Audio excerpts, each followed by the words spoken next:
বানাচ্ছি আলুর পরোটা।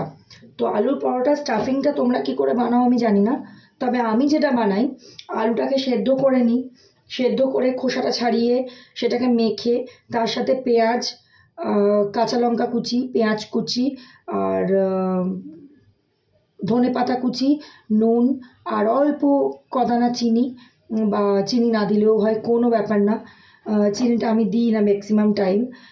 সেগুলো দিয়ে এইটুকুই দিই, খুব সিম্পল দিই। কিন্তু এর সাথে একটু তুমি যদি চাও চাট মশলা দিয়ে দিলে টেস্টটা ভালো হয়। তো চাট মশলা দিলে ভালো করে চটকে একটু রেস্টে রেখে, আর আমি আটাতে বানাই, কেন কি আমার পাঞ্জাবি হাজব্যান্ড, তো ওরা আবার ময়দায় খায় না, ওরা আটায় আলুর পরোটাটা ওরা ভালোবাসে। তো সেই জন্যেই এই যে লেচিগুলো করে ফেলেছি। তো এরপর এর মধ্যে স্টাফটা ভরবো, ভরে ভালো করে বেলবো, বেলে কম আঁচে তাওয়ার মধ্যে সেঁকবো, তারপরে বাটার ছড়িয়ে খাবো। হাজব্যান্ড থাকলে দই আনাতাম, মানে আমার তো ফ্রিজে সবসময় দই থাকে, তো ওই দই আর লাস্সি এই দিয়ে খায়ও। কিন্তু আমি একা যখন, আমার ওসবের দরকার নেই, একটু বাটার ছড়িয়ে খেয়ে নেব।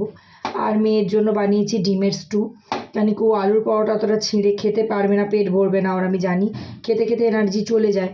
তো ওই জন্য ডিমের প্রচুর ভেজিটেবলস দিয়ে একটা স্টু বানিয়েছি, ও ওটা খাবে। তো তোমাদের কী কী মেনু হচ্ছে কমেন্ট করো।